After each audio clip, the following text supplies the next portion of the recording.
Shut up and sit down.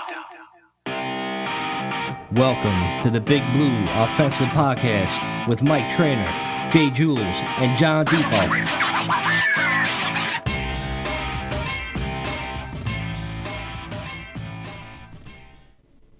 Hey, what's up, Giants fam? Welcome to the Big Blue Offensive Podcast. I'm Mike Trainer. That's Jules. That's John. Hey, Jules, we have the guests just keep rolling in like every week now. We have another guest from across the pond. I guess that's the way to say it. I say, yeah, we're welcoming today. We're welcoming Dan from the Big Blue UK and Ireland podcast. And he is live right now as we're recording around here at 8 o'clock Eastern time. He is live over in you're in London or England? Just outside London, about 30 miles from London. So okay, all right, but it's about what, 1 a.m. there? Yeah, it's currently 1:06 in the morning.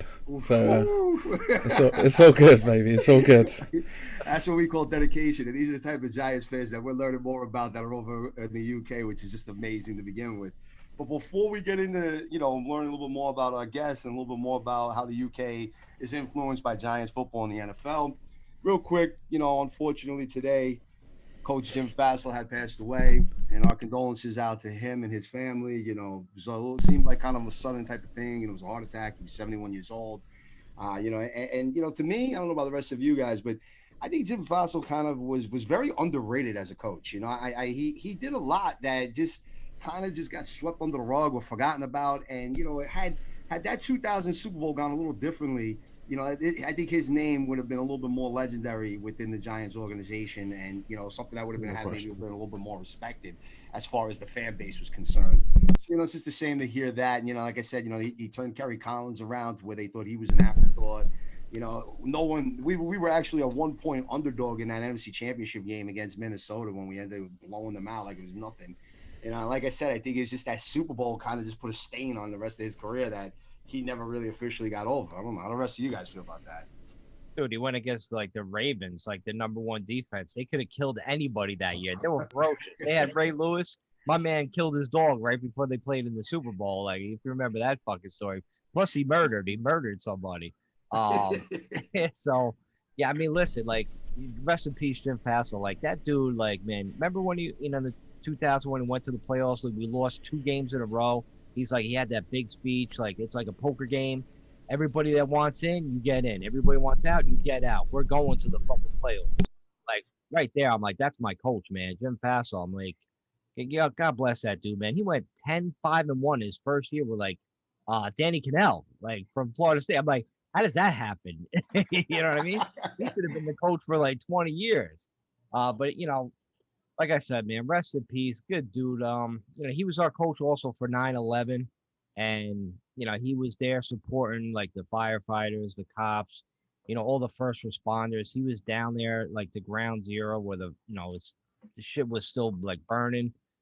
He was trying to like cheer people up. He had a story where people like that went down that worked in Manhattan. Probably like at the World Trade Center. They used to park their cars in Giant Stadium, and they take the bus from Giant Stadium. They leave their cars there. They take the bus into Manhattan, and he noticed like a lot of the cars like was sticking around for like weeks, even months, just sitting there at Giant Stadium. So what that means, and he said it like broke his heart. But he had like a big game. Like when they paused, I think they paused a week after 9/11 for the games. They played like in 2 weeks. And the first game against Kansas City, they won like a close game. It was a low-scoring game. But I remember hearing a story like they were like the fans, like God bless the Giant fans too, because they were passing around like firefighter boots, and everybody was just stuffing cash in it, and that was going to like the families of the fallen heroes, man. So that's a phenomenal story. Yeah, that's a crazy story, man. Yeah, passing the boots around. I never heard that. Yeah. Giants. That's Giant pretty. fans, some Giant fans, they got good hearts, man. Let me tell you, they're not all dicks on Twitter. Let me tell you that. That's just the fake new social media ones that like to throw in their nonsense, Well, those are Giants followers, not Giants fans. People throw money into a fireman's boot 2 weeks after 9/11. That's a Giants fan. That's a real New Yorker. That's that's pretty. You saying that about the cars in the parking lot, like that's pretty deep, man. That's like a pretty sobering moment. Like real, like day after day you go to work and like then you just realize like these people didn't forget they had a car. Like, you know, there's a story behind why that car is still sitting here 2 months later. It's kind of heartbreaking. We're coming up on, 20 years. Pretty wild. It's 20 years since that nightmare went down. I was in high school. It was my third day of high school ever. That 9/11. Just sobering to even say. But on a lighter note, fucking Giants minicamp, guys. Oh well, yeah, we get there, you know. But Dan, do you have anything to say about Coach Fassel before we move on? He was a bit before my time. I've only been a fan since sort of mid 2000s. Okay. But what I've heard of him, what I've seen of him, he was a well respected coach. Yeah, he was underrated. The fact that game in 2000 against Baltimore, we lost in the Super Bowl. I think if it had been the other way around, he would have definitely been, at least in the Ring of Honor, and he would have had more going for him. But yeah, it's sad to see him pass so young, 71, heart attack, and hearing those stories of what happened after 9/11, like you said, it is really sobering. It is, 20 years this year, and that day has resonated with me for the whole 20 years since then. I remember watching it on TV when I was the same. I was at high school as some of you guys, and just seeing it unfold on TV that day was just. It's one of those days you remember where you were when that happened, and I just fair play to him the way he dealt with things, the way he did things in the aftermath. Full credit to him, I think, and rest in peace, man. I got a crazy story about 9/11. If we don't want to go too deep into it, but the very first plane, I think it was Flight 11, right? If you look at the flight pattern, I remember this. I woke up early in the morning. I was listening to Howard Stern, and you know how like I got in the war room, the skylights up there, you could look out. So all of a sudden, I woke me up. I heard this plane like real low, loud. It flew directly over my house. And if you look at the flight pattern, it goes over Yonkers area, and you know how Yonkers leads you right into like Manhattan in the city. So like it woke me up. I'm like, what the fuck is that? And then I'm listening to Howard Stern, and Howard Stern was like, a plane just hit the World Trade Center. I'm like, what? And then like, I'm like, oh shit! Like I'm like, and then I'm watching on TV like everybody is. I'm like, now I know another plane's gonna hit the other building. You kind of just knew it because the planes just don't fly into the fucking buildings. You know what I mean? So you kind of knew it was like a terrorist attack right there. I was like, holy shit! Just still like a wild fucking scene, man. But I remember how everybody like came together, so huge. Everybody's like, yo, America, America, man. What happened in the last 20 years, man? Pretty wild to think about. Donald Trump? Yeah, right. Nah, there was a lot more division way before that. I don't know whose fault it is. Media, just, previous generations, passing down bad things to people, whatever the case is. But, that like next couple of years after 9/11, there was like, I don't know. I just felt like there was really everybody was unified. Black, white, Spanish, doesn't like everybody. Yeah. There was just something about seeing those pictures where everybody's covered in gray that like humanized every single citizen around here. And I mean, I don't know, maybe you could talk more to this, Dan, but around here, like we were all right. I'm in Jersey. I was born in New York, born in Staten Island. I grew up there until I was like 13. So it hit home really a lot. And just the unity there. I wonder if that extended across the ponds, where there's a lot more of that going on. Good question. I mean, I think 20 years ago, I was 13. So you're my age, yeah. Yeah, so, I mean, yeah, I'd say probably, yeah. I mean, it brought people together. It made you sort of give your loved ones a bigger hug that night. It made you thank your lucky stars that you're still here and you've got your family and your friends and your loved ones around you. And anything major like that happens, it grounds you. We had the attacks in London in 2005, and in various attacks since as well. And we've had obviously Manchester as well in 2017, and it just makes you sort of value things more, and it makes those things like race and sex and gender and whatever. It just puts them into insignificance and actually makes you think there is more important things than those things that are going around. Exactly. Right. Well, anyway, All right. listen. Anyway, I'll jump in let's here talk. late and Let's sit talk up again. football, Let's right? fucking start talking some goddamn football here, all right? Hey, listen, we all gotta come together, man. Like I'm doing the right thing out there. Like there's dudes walking around with beards that want to be called Jessica. I'm like, all right, I support you. Why not? Hey, there you go, Bro, man. he'll take you home too. Don't worry, Jessica. But Dan, so listen, Dan, here's a question that like, because now this is becoming sort of a thing where we're meeting more and more individuals that not only do podcasts but are from the UK, are actual Giants fans. But I have a couple of questions for you. The first one I want to ask is, I would assume, right, growing up in the UK, that the English Premier League is probably like the best, the biggest sport, the biggest attraction sports-wise that you have going in the country. Is that safe? Is that pretty? Without that, 100%. So if you had to choose today, would you choose watching the Giants in the NFL over the English Premier League, or does your allegiance still stay with the Premier League? So I'm a Manchester United fan, have been all my life. But I would rather sit and watch a Giants game for 3 hours than watch a Man United game. There we go. It's a more exciting sport. That's what we like. I can honestly say, hand on heart, I would, because when the football season's on, from September through February, soccer, football, whatever you want to call it, that takes a back seat. Because our season finishes later in May, it starts in August, finishes in May, so it's like a 9-month season. Outside of the NFL season, I'm a fan, but while Big Blue's playing, I'm all in, man. All right. Oh. and there'll be so many other NFL fans in the UK that will say the same thing as well. They're the grown up association football fans, but actually are now way more passionate about the NFL, about American football.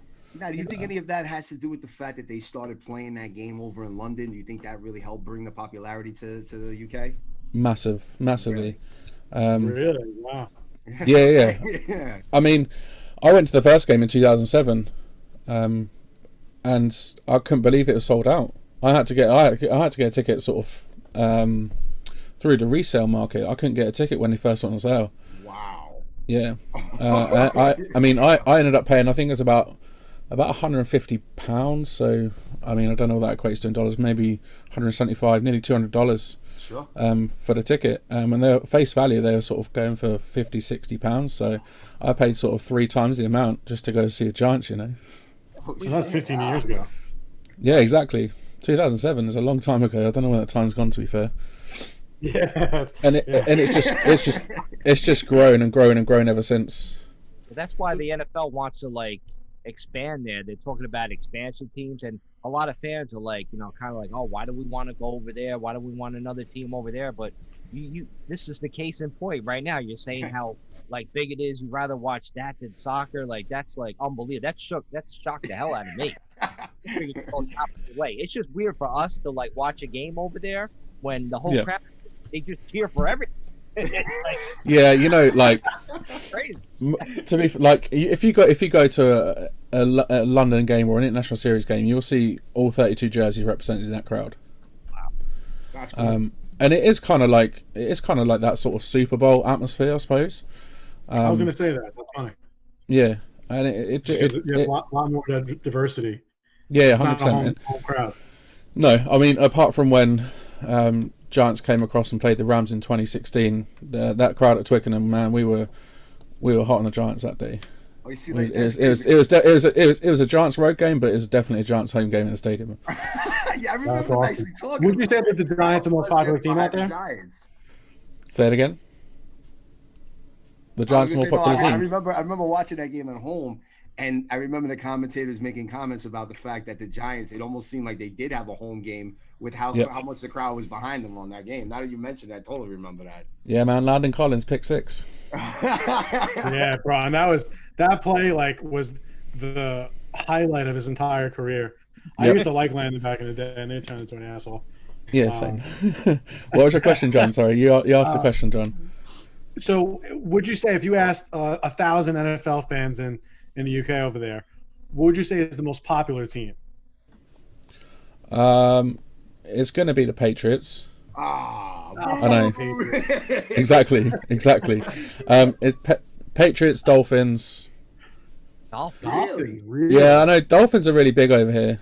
Why I don't really know. Must have won over smarts over there. Yeah, I don't really know why. Is it because a lot of people from the UK visit South Beach, and that's the team that's in South Beach? Maybe. I'm just making that up. Maybe. That's a good call. Yeah, Patriots, Dolphins, and probably Dallas as well. Probably the Cowboys as well. Quite big over here. Yeah, So let me ask you that, then. But people like to jump on bandwagons over here. Okay, well that makes sense. Over here too, don't worry. Yeah. True fan, so I get that. A true fan following with their fan base, because like it's so new still, in a sense, where I can see them kind of jumping around from team to team. Certainly. Yeah. With these other Dallas fans, do you find yourself, I don't know, maybe at a pub or somewhere where you might get into a little talk with some other fans that happen to be like Cowboy fans, or like if I'm in a bar or in a pub and I come across another fan and I'm talking to them, I'm just going to talk football, regardless of who they follow, regardless of who they support. I'm just going to talk football. I mean, if it's a Cowboys fan, then I might not necessarily approach them because I probably dislike them. But if they want to talk football, I'm happy to talk football. Oh, that's fantastic. But now, so are you able to catch like some of the football games on like a regular TV at one of the pubs and everything else like that? And does it have any kind of like that crazy sort of following when you're at these bars? Yeah, so we've got, this shows how much it's grown in the UK. We've got a dedicated channel on Sky Sports, which is sort of like our satellite TV network. We've got a dedicated NFL channel. Through the season, they show all primetime games. They show 3 games on a Sunday. They have Red Zone playing for 8 hours on Sunday. They have total access throughout the week from NFL Network. And we also have Game Pass here as well. So obviously Game Pass, you access all NFL Network programming, live games every week. I watch all 16 games. Well, what will be all 17 games, either on Game Pass or on TV. So it's the access to it is crazy. Back in sort of 15, 20 years ago, we had maybe 1 or 2 live games a week, probably Sunday night football or maybe Monday night football. But now we have, like I said, 3 games on a Sunday, 6 p.m, 9:25, and then Sunday night football. So obviously it's a 1 p.m, 4:25, and Sunday night football for you guys. And then we'll have Thursday night football, Monday night football, all 3 games on Thanksgiving. Any sort of Saturday night football around Christmas, we'll have it all live. Damn. Oh. So all in here is cha-ching for the NFL. Yeah, really. Exactly that. It's crazy because I want to know who the person was that actually pitched it to the NFL when they were in marketing and said, let's go play a game in London. I got this crazy idea. Let's go bring football out to Europe and the UK, and let's see if it gets popular or not. Well, obviously, back in the sort of early 2000s, we had the NFL Europe League, which was sort of like the feeder league into the NFL.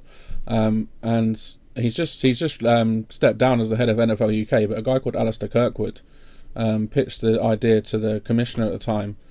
I think it's Paul Tagliabue at the time. He pitched the idea sort of back in the early 2000s, and they made it happen in 2007.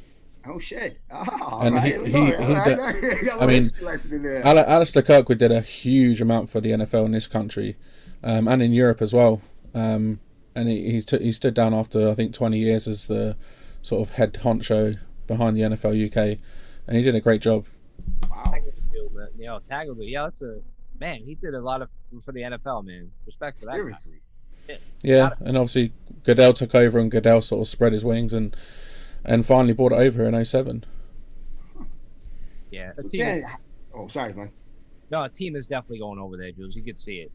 Yeah, London Jaguars, right? Yeah. It's over there, man. Everybody. Yeah, I can see that definitely happening in the next 2-3 years. Yeah, I mean, if it wasn't for the whole COVID and everything else, I'm pretty sure we were supposed to play a game in Mexico City last year, if I'm not mistaken.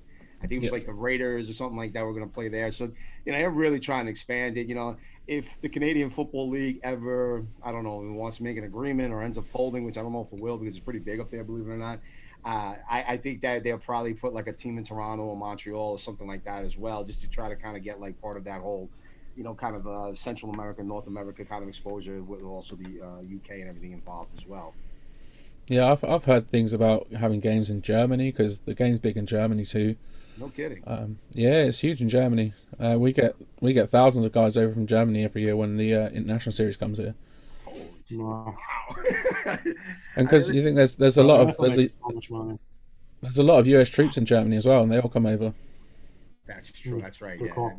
I actually had a buddy that when he was in the army was stationed there, years back, and that makes sense that they do have a lot of bases and everything there. Yeah, it's only going to continue growing in the UK and in Europe, I think, and I'm not complaining. It's good. You'll be playing games in fucking Bangladesh. 2035. Well, I was thinking things about Japan, China. Yeah. But that's huge. I would love that if anybody goes to like China, Japan. Like I'm on that fucking. I love Asian women, so in there, I'm staying for like the whole week. That's definitely what I'm looking forward to. If that happens, like hopefully that happens the next 2-3 years. I'm with it. Okay, so I guess Jessica is Asian.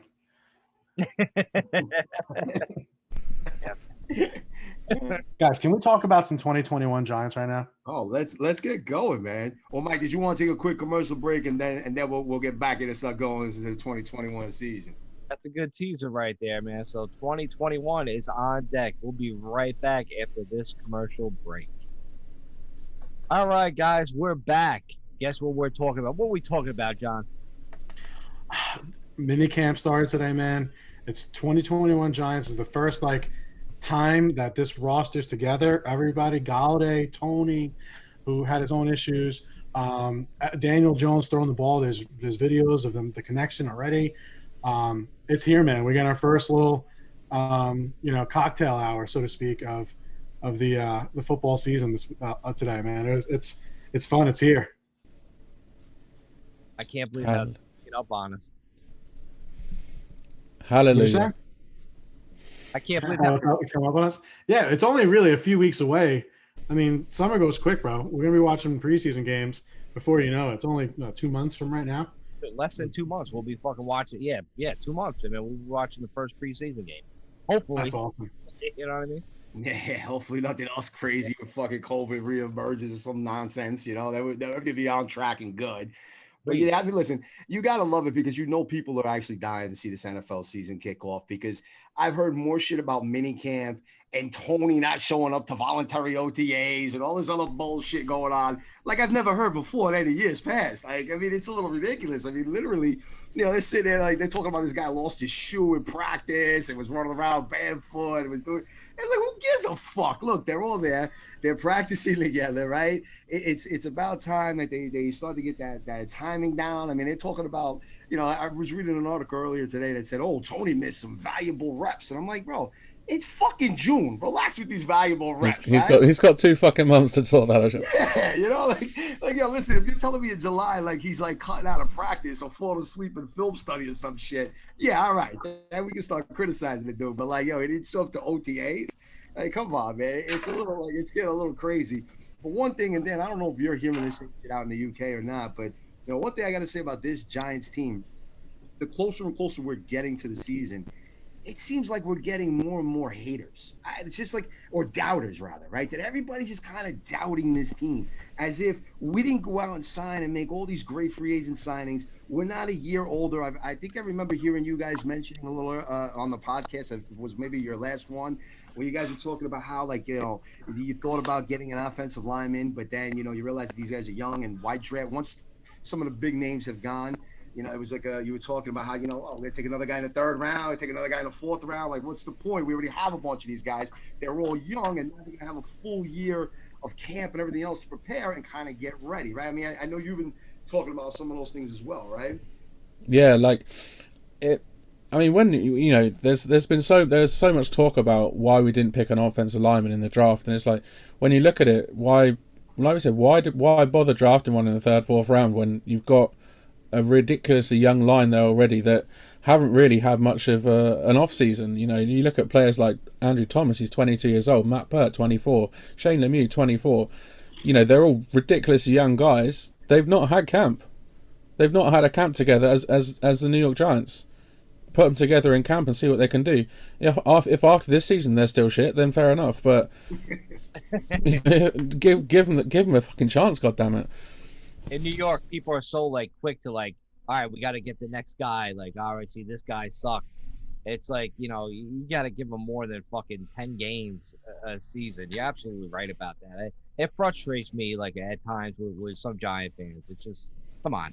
Let the guy, like, a couple years, 2 years, especially with the offensive line. They need time to gel together. And now you're seeing them, like, with pictures on, like, social media hanging out together with Jones there. I mean, come on, man. The support is there. Like, we're okay. I saw, I don't know who tweeted it. Maybe I should have screenshot it so I could save it. But and I think it was 2004, 2005. The Giants had 4 of their 5 starters in 2007's Super Bowl. 4 of their 5 starters were on that line that were the worst ranked line in the entire NFL. But it was their first year together. A lot of young guys. Chris Snee, all these guys were really, really young. They got, I think he got drafted right on Eli. Chris Snee, whatever, however that timeline ended up working out, but they were part of what they consider the worst offensive line, or one of the worst in football. A couple years later, some good coaching, development, strength, just overall skills, just development, literally just player development. The most basic of NFL things. That line turned into a line that, is anybody going to sit here and say that they didn't have a hand in that team winning a fucking Lombardi? Can anybody sit there and say that with an honest? Any honesty? It's impossible. And it was all 4 guys, same exact situation that people are saying this year. And I'm not saying that these guys are going to carry the Giants to a Super Bowl. I'm just saying player development is player development. And we've, on our own, we don't even have to look to another team. On our own, we've all seen player development turn a young line that was bad into a line that is Super Bowl caliber. Development and playing together is a huge aspect of playing offensive line in the NFL. That's why we need a preseason. And don't forget, like, they love Robert Sale as that fucking yeah, man. And they fucking love Joe Judge. We fucking do. We love. I fucking love Joe Judge. We love Joe Judge too, man. He's a breath of fresh air to this team, I think. Yeah, exactly. He's a shot of adrenaline, bro. And like you Every just time that man feel talks, like you you fucking feel the blood pressure whole goes Giants up. organization shift when they actually hired him. I mean, hats off to Mara and the rest of them that actually brought him in, because when he first came in, I was like, who the fuck is this guy? And then when he makes his first speech and walks up to the podium, you're kind of like, whoa, all right. Oh, this guy means business. This guy means business. Where did this guy come from? Yeah, man. There was just an energy about him. Yeah, energy. Like I mean, palpable intensity. Yeah, we've spoken about it on our show as well. Like, the culture he's building in the team is what we want to see. It's that culture we had under Coughlin. It's, he demands that respect from players, and if he doesn't get the respect from players, good luck. See you later, man. You're out the door. He's not scared to make big decisions, and yeah, that's why they're bringing in the players to like match that culture, because even when Tom Coughlin was here, all right, we drafted players like Odell Beckham, and Odell Beckham was great. He was a fan favorite, but he kind of, like, if you notice, he ruined the culture of the team. Even Tom Coughlin couldn't kind of control him. He was doing all these theatrics, field goal nets, peeing on the field, interviews with Lil Wayne, dude, who fuck does that? And obviously, you had to move on in a different direction. And it turned out, what a great trade. Look at that haul we got for him. I know people are comparing that trade to another trade that just went down with Julio Jones. I don't know if this is the time, but I mean, what a great trade that looks back now today compared to Julio. I mean, Julio Jones got a 2nd round draft pick, right? Is that right? Is that what I've seen? A second, a fourth, and a future 3rd. Yeah. Whoa. But look what we got. It's just, come on, man. Bro, we got a 1st round pick in Jabril Peppers, who plays like a 1st round pick now. An actual 1st round pick that turned into Dexter Lawrence, who plays like a 1st round pick. Got O'Shane Zimenez, who has the talent to be able to play, a decent outside linebacker. We'll see if he can put it all together this year going into his 3rd year. But I mean, talk about fleece, bro. That was the whole Old Navy factory right there. Yeah, looking back now, it is a great deal. And you know it's crazy. There are some people that'll actually sit out there and say that we got the sham of that whole deal because we got the receiver. And we've been searching for a number one receiver since, and it's like, wait, where's Odell now? I mean, I know he's in Cleveland, but like he's not even the number one in Cleveland. Like seriously? No. But I mean, like we've spoken before as well on our show. Like you look at Odell and you think, yeah, he was a fan favorite. He was a big name in the team. But what did he really do? Apart from the catch against Dallas, he was a deep threat. He was a threat. Don't get me wrong, but that's the thing. He was what exactly what you think like Odell was. He was just a marvel of a wide receiver that unfortunately didn't have the mental makeup to get the most out of his career. He's leaving a lot of juice in the lemon. Because he just doesn't have the right attitude, the right mindset, to kind of harness everything. But when he was on the field, man, he made spectacular plays. Like Saquon Barkley, you watch his highlights and you're just like, wow, this is a different species of animal. It's not what the rest of the guys on the field are. They're a different kind of animal, and that's how he was with catching the ball, not specifically physically dominant, but just the circus catches he would make. The way he would just be able to get off on people, he was ridiculous. He just fell apart. Just mentally fell apart. I think the one-handed catch kind of ruined Odell's career, to be honest. Yeah. I think after that, it just projected him to like superstardom, didn't it? Yeah.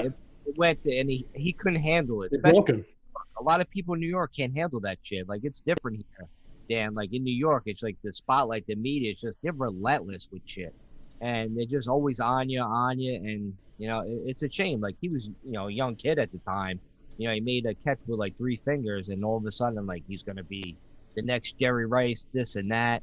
And to be honest, like Odell, like John's right. He didn't have the mental aspect of the game, and after that, like if he had it, man, he could have been something special, and he should have appreciated Eli Manning for what he did to him. He got him the ball all the time. And he didn't even like really acknowledge Eli Manning after he left, and that was a little bit disappointing. That's why I'm kind of like, fuck Odell. I would like to see let's say Odell never gets back to where he was, and he's just a B receiver that is oft injured and kind of fizzles out in the next few years and just it just kind of goes away. I wonder if he looks back differently at Eli Manning and the way he handled that whole dynamic. I don't know about personally behind closed doors. It sounds like they were friends, but outwardly for some reason he didn't miss an opportunity to take shots at Eli. So it's really confusing. I don't know if that's some fucking branding that he kind of just used it as a tool to make himself get some more attention, make more money. But I wonder if he fizzles out.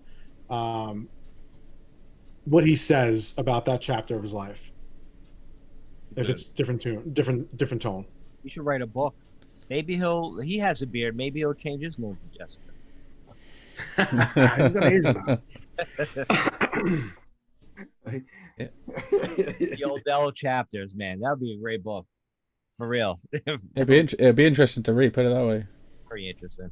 But yeah, let me ask you quickly too now with the whole buzz surrounding it, like and I kind of was mentioning it earlier, how and I know there's betting and there's all types of gambling that goes on. I know it's big in the UK as far as sports gambling is concerned, but to us, and at least from our opinion, what we've been seeing for the last few months, there's a lot of people that are just kind of doubting this Giants team, where they're pretty much putting us at like being 6, and 11 or 7 and 10, another losing, disappointing season. I mean, is it that kind of buzz out in the UK, or are you guys hearing things a little differently? What's going on out there? It's a bit of both, really. Depends what outlook you have on it. If you've got belief in this team that they're a young team and they're up, they've going to have a 2 months of camp under their belt and coming together as a team like I do. I think it's a positive thing, and we're going to hopefully potentially improve this year. But then you'll get others that say the O-line's shit. They didn't improve on the O-line. Daniel Jones he's not a franchise quarterback. He's not at the standard he needs to be. Saquon's not going to have a good year coming back. you know, people are on the fence. There's some, you know, saying they're going to have a good year. Some saying they're going to have a bad year. Some are on the fence. They're not too sure. What about you? Where am I? Man, we're you know, if in an ideal world we'll win the NFC East. You know, as the way I look at it is, as long as we end the season with a winning record, as long as we end the season not 10-7, it's going to be now 10-7, 10-win season. I'll be happy because it's progress. Don't get me wrong. I'd love to see playoff football, but if we get a 10-win season and miss out on the East by one game, then I won't be overly disappointed. But there'll be some that will say it's a failure of a season. Daniel Jones is out the door. We've got 2 first-round picks next year. Let's trade. Let's move up in the draft and get a new quarterback. Fuck those people. Trust in your quarterback. Yeah, we've got a serviceable quarterback at the moment. So why are we even looking ahead to next year's draft at the moment? Let's focus on this year and actually improve this year and have a good season. Hallelujah. And you know what? It's funny. I was actually listening to because I believe you guys released a podcast, whether it was today or the other day. It was definitely like this week, if I'm not mistaken. And you brought up like the whole quarterback situation with the Giants, and you reminded me, and it's something I don't think we've actually mentioned, or we have, but we've kind of like just kind of mentioned it quickly. Not only is Daniel Jones, you can make the case that the offensive line was gelling together. He didn't have weapons. He didn't do all these things, but you could actually argue that the last few games of last year, he shouldn't have been playing. He may not have been that healthy, and I think it was you or one of the other guys on the podcast I mentioned said, had it not been for the fact that we had the shot of winning the division, he probably doesn't come back as soon as he did. Especially when Colt McCoy gets that win against Seattle. It's almost like he rushed himself back on the field. That could have been part of the reason why you didn't see him, with that pocket presence that he was starting to have, and then kind of went away during the, got away from him during the injury and all that kind of stuff. And he didn't take off running as much towards the end of the season. A lot of that part of his game was sort of taken away because of that injury. And it's going to be interesting not only to see him have those weapons and perhaps even see this old line take another step, but now he should be 100% healthy. Like this should be a year that he really rises up to the occasion. Like now there's no more excuses in a way. No, and that's what we said as well. It's kind of it's a prove it year for him. He doesn't have excuses anymore. He's got the weapons. We've brought in Golladay, we've brought in Tony, we've got Saquon coming back, we've got Darius Slayton, we've got Sterling Shepard, we've got weapons there. Evan Engram as much he drops the ball last year. 6 drops in total last year? 6, and 11. 11, yeah, exactly. There you go. 6 of them led in. 6 of them led to interceptions. That was it. Yeah. Carl Rudolph as well. We've got weapons on the offense. It's down to him to make those plays, and it also is down to the offensive line to protect him and give him that pocket and give him the time to pass and hand the ball off if he needs to. So it's a huge year for him. But give him the fucking chance. Give him the chance. Get him out on the field and let's see what he can do. The crazy part is when he has had the tools and the weapons, he's been very good. Like when you look at his advanced analytics, when he's has a clean pocket, he's one of the best quarterbacks in the league. He's like top 8 in a lot. Go ahead. Yeah, he's like there was a stat that came out. He's the best deep ball quarterback in the league last year. Right. And 19 or 39, so almost a 50% pass, success, pass completion rate with over 20 yards, 5 touchdowns, 0 interceptions. And you got a deep threat in Kenny Golladay. You're gonna have a deep threat in Kadarius Toney. You got Sterling Shepard in the slot. You got Darius Slayton. You got Carl Rudolph. You got Evan Engram.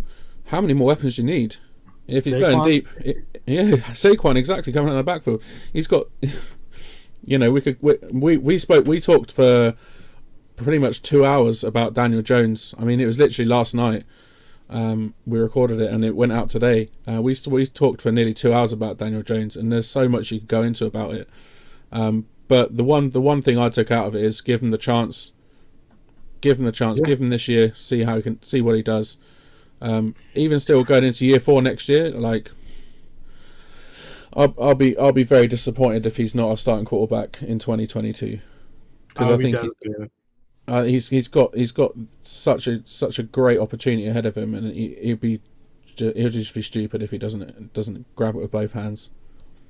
And that's like kind of like the fact that oh, sorry, Mike, I didn't mean to cut you off there. Year 3. Dan Jones going into year 3, man. This is his opportunity to shine right now.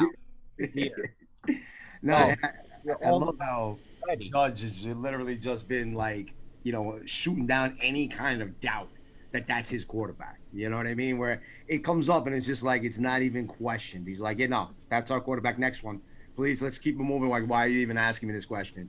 Bro, he glares. Huh? He glares when they ask. He just like fucking Just glares. that look is like, come on, Yeah. why are you asking? Yeah. I bet Yeah, you fair play all to the him. other beat writers are probably just like, come on, guy. Why are you wasting our time with this stupid question? Can you just ask something worthy so we could use it? Like, now we got to write a piece destroying you for being an idiot, asking a question like that, wasting fucking everybody's time.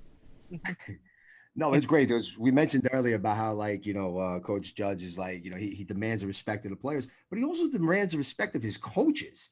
I mean, like this dude fired a lineman coach mid-season and didn't even think twice about it. There was all those jokes about them having blows and like, this guy punching this guy out and all this kind of nonsense. But, the reality is, he don't give a fuck. Like, he's coming in there. He's running shit the way he's running it.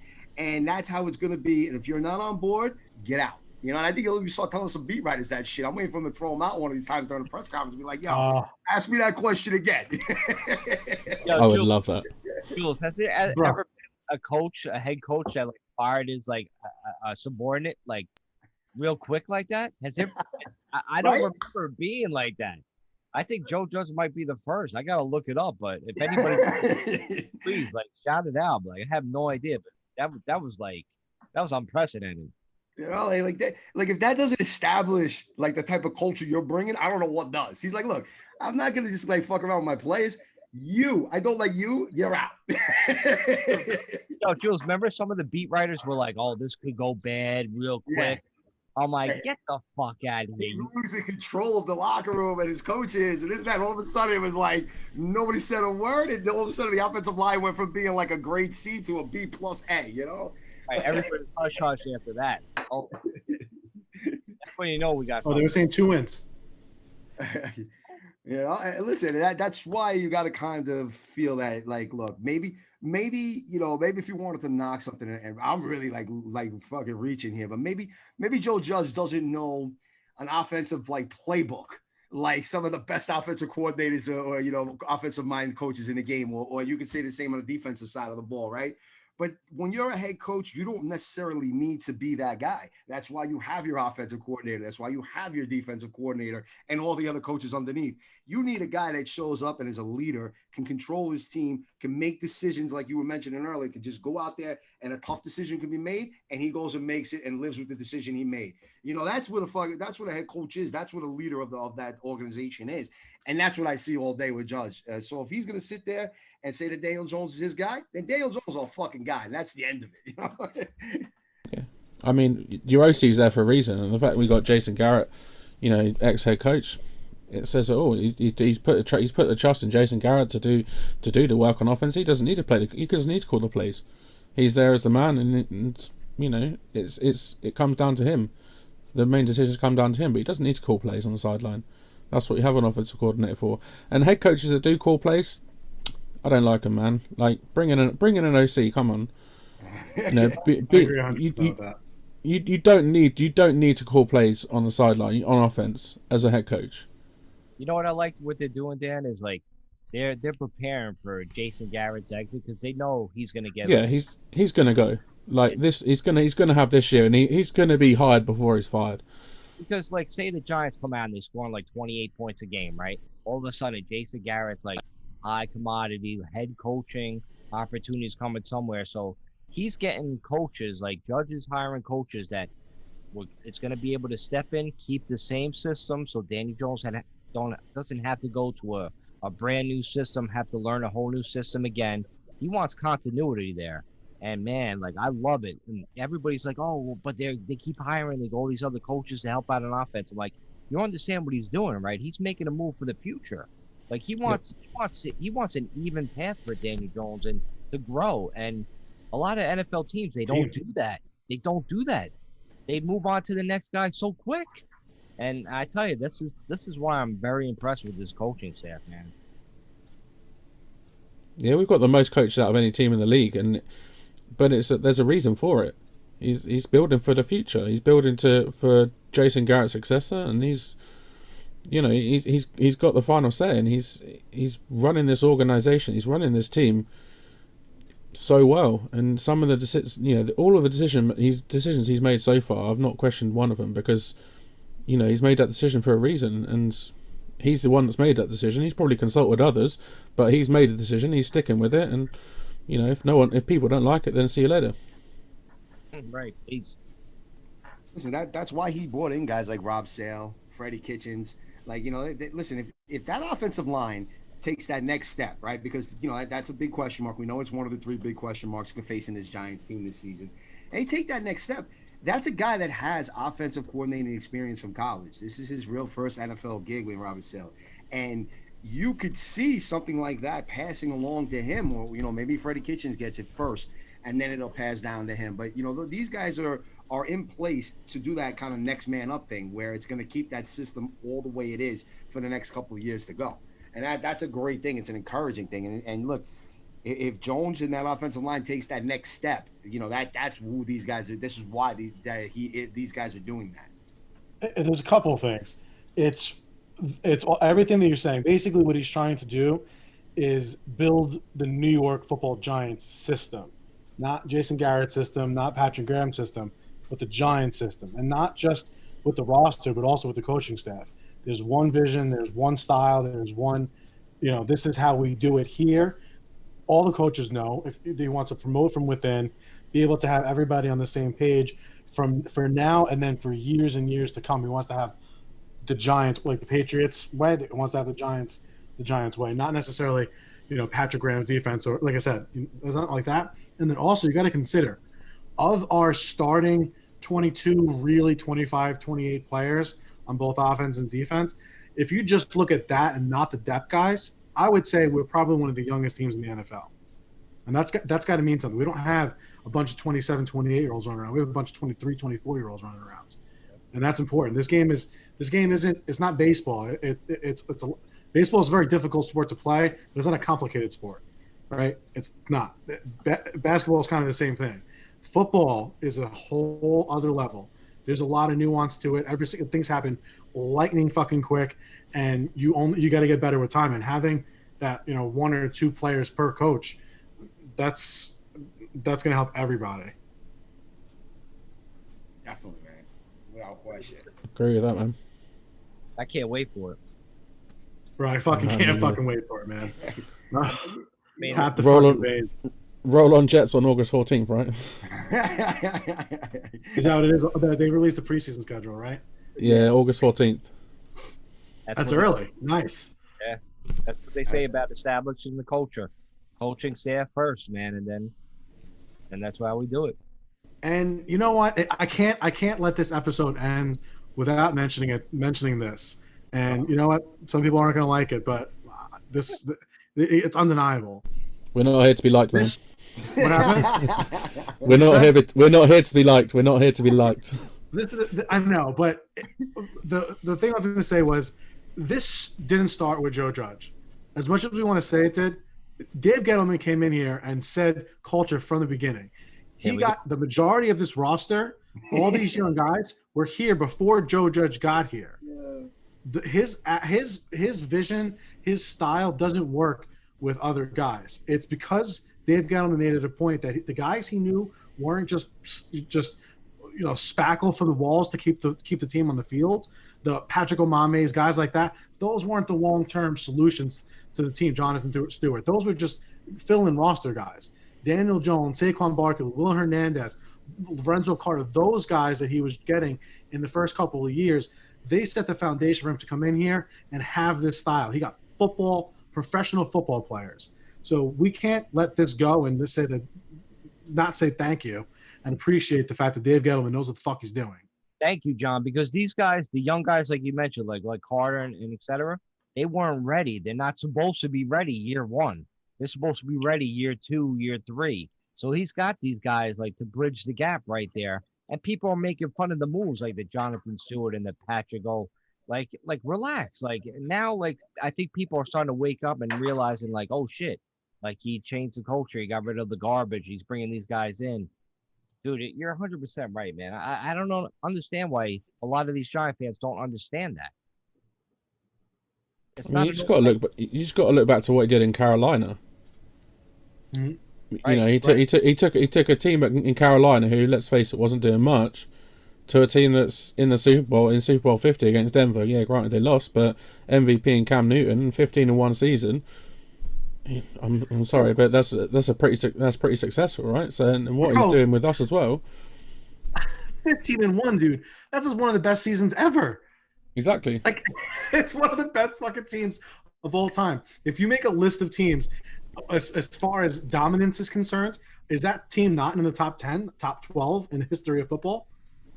They didn't He was win. responsible for that. Huh? They didn't win. That's it. You know what I mean? It's like It doesn't. look, But I'm just saying, as far as dominance is concerned, they went 17-2 that season. Listen, Jeff, you're not first, you're last. 16-2, whatever it is. What happened? No, 17. They went to the Super Bowl. They won 2 playoff games. They went 17-2. That's utter dominance, bro. Oh, no doubt, no doubt. But you know, like I said, There's only one team that was better than that, and they went 18-1, right? that's Yeah. right. Right, exactly. They didn't win either. Exactly. And that goes back to the Jim Fassel thing. I think if they won that Super Bowl, it would be he would be mentioned with Bill Parcells and Tom Coughlin. Definitely. But that just goes to show you how impactful it is to actually win the championship. I mean, we know this, we're sports fans, but it has such a tremendous impact on legacy. That's why, I mean, Tom Coughlin, Bill Parcells will never have to ever buy a meal, a drink, a bus ticket, anything in fucking New York the rest of their lives, Jersey, Connecticut, whatever. And I don't know if Fossil had to, but you know, the zero, having the zero, even getting to the Super Bowl, almost doesn't even get mentioned. Then you got two guys who had 2, and they're just royalty, locks, Hall of Fame. Dude, if Fassel never if he won that, maybe Tom Coughlin never becomes coach in a couple years down the road. Like, Yeah, true that. Literally, I was gonna say that. You're right. He might not have Tom Coughlin. It might be the Jim Fassel show. dude, it's funny how like it just like things just like work out or happen for a reason, all that garbage, man.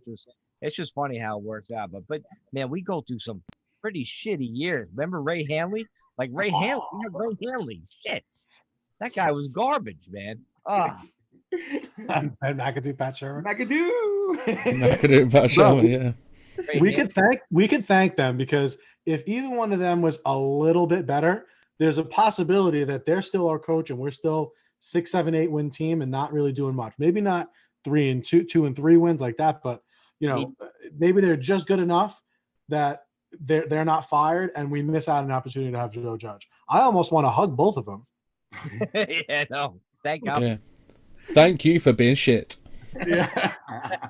Seriously. It's the line of the night. Thank you for being shit. There you go. I think that might be the title right there, Michael. It's the title. Thank you for being shit. You're welcome. Do you guys say shit over there? Shite? How do you say it? Yeah, shite, whatever it is. Yeah. Shite's a little in like more, I guess, English. I mean, Irish. Yeah, like shite. Damn, before we let you go, though, man, 2 things I need to answer, because we ask everyone before they leave. Go for it. Crazy bold prediction for this season, and what you personally think the Giants' record will be this year. Crazy bold prediction.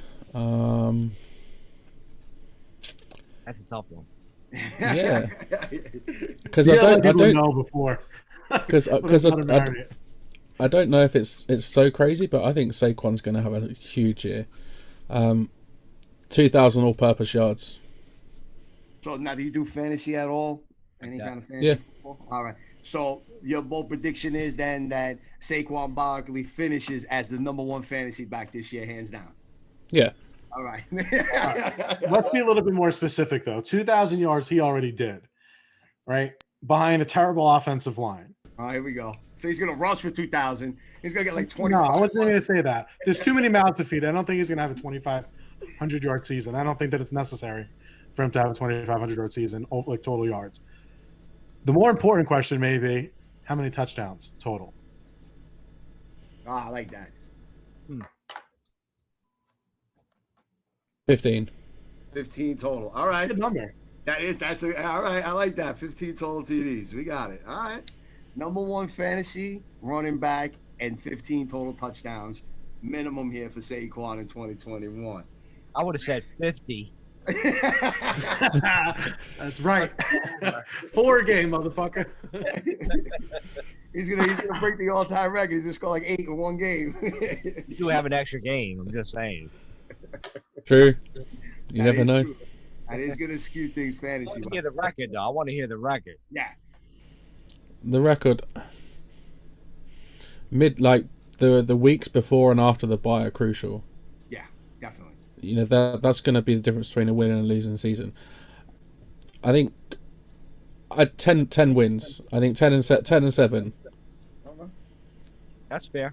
I mean, we predicted 17-0 here, so. I mean, the optimist in me says, 17-0, we're going all the way. But I think the realist in me says 10 wins, and I'm happy with that. Yeah, the realist, we said 12-5. I think me and John, 12-5. Jules was more on the pivot.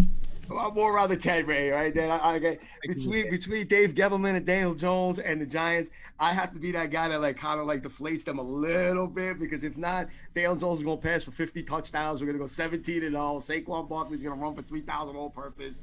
You know. Well, he already did that though. Yeah. You can't.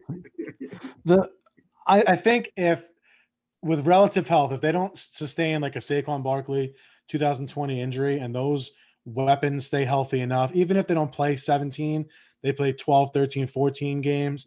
Yeah. I don't see any reason why this team doesn't go 13, 14 wins. Honestly, I think they could be that good. Love it. 12, yeah, I'm in the dozen. I'm in the dozen win club on record, dozen wins, but I'm leaning towards Baker dozen if I'm not lying to myself. If they all stay healthy, there's no reason why we can't, for sure. Yeah. The reality is our defense realistically could be a top 5, top 2, top 3 defense. If our offense plays to its potential with what they have, the offensive line is just okay. Daniel Jones is a decent game manager, and the weapons do the work. Saquon, Galladay, Evan Ingram, we don't have to go over it. We know those guys play to their potential. You're talking a top 10 offense. Tell me what team you know of that's had a top 10 offense and a top 5 defense that wasn't gangster. Bro, it's that you don't even have to be that good. Look, if the defense is in the top 5, top 3, like it can be, right? Because we were top 10 last season and we made a bunch of improvements. So there is that possibility of being a top 5 defense. And just the offense alone is just in the top half of the league. They don't even have to be top 10. Just the top half of the league, you have yourself a serious playoff team. That's just the reality there. There is no questioning that. Injuries is the only thing that hurts his team. We're going. Right. And you just got to look at last season. The fact that some of the games we lost by 1 point, 2 points, 3 points, they were all close games. So it could have been. It was a 6-10 season, but it could have easily been a 10-6 season. I've actually singled them out. I know I won't list them, but because I remember off the top of my head. But if you change the outcome of one single solitary play in 4 different games, right? A missed flag, a phantom flag, the Philly game drop with Ingram. pass, Evan Ingram's out drop pass. You change one play in 4 games, we're a 10-6 team without Saquon Barkley. Last year, before we had all the additions of 2021, we were 10-6 team last year, roster-wise. If Saquon's playing, if Ingram got hurt and Saquon's playing, they win 10, 11 games last year. And now they're probably twice as good as they were last year. Who's that guy with the There's no reason this team doesn't go 17-0, guys. playoffs? Who's that? Who's that guy that's at playoffs? Mora. Fox? Mora. No. Playoffs? Right? Don't talk about it. Playoffs? Playoffs? You kidding me? Playoffs? Playoffs? And that's the craziness, because that's how these quote unquote experts are kind of talking about the Giants. That what's killing me is that if you look at the odds, and that's why I was referring to the betting earlier. Literally, we have the same chance of winning the Super Bowl as the Philadelphia Eagles. Give me a fucking break, dude. That's just ridiculous. That's just nonsense. Just a quick one on the Eagles. How funny was it, the picture of Devontae Smith holding up that jersey? He didn't look happy, did he? He didn't look happy. Crying, bro. He looked the same way I would if I had hold up that fucking jersey. Mate, same here. Don't you worry about that. No, it's so perfect. I fucking love that. I absolutely love that. But on that note, Dan, I think we're going to wrap it up. Listen, thank you so much for your time and coming on the show, especially that we know it's probably like, it's what, like 2 a.m. now and everything, man. It's late. Yeah, it is. I hope you don't get No, to man, sleep early. it's been my pleasure coming on, guys. It's been a blast, and Awesome, man. Listen, we'll do this again for sure. Definitely Absolutely. for sure. Oh, yeah. Yo, so listen, you know where to find us, but before I do, Dan, where can they find you in the podcast? Cool. So you can find us on Twitter at Big Blue UK IRL, and we're all part of the New York Giants UK fan group as well. You can find us on Twitter at at NY Giants UK, or at NY Giants Fans UK. Sorry. Find us on Twitter. Find us on Facebook. We're on there. Come and give us a follow and give us a listen as well. Dan, I'm on Spotify. How do I find your podcast? It's What am I at Big searching? Blue UK, Big Blue UK IRL. Big Blue UK. You should just have type in Oh, Big in Blue Ireland, UK okay. and it should come up. Right. Yeah. Yep. I mean, we put Oh. Ireland in there because Kev, one of the 3 guys on there, he's Irish, so we thought we couldn't really leave him out. Originally, it was just Big Blue I UK. you guys introducing the show, and you said we got about like 25% Irish with us today. Yeah, because we had Andy from the New York Giants UK group on.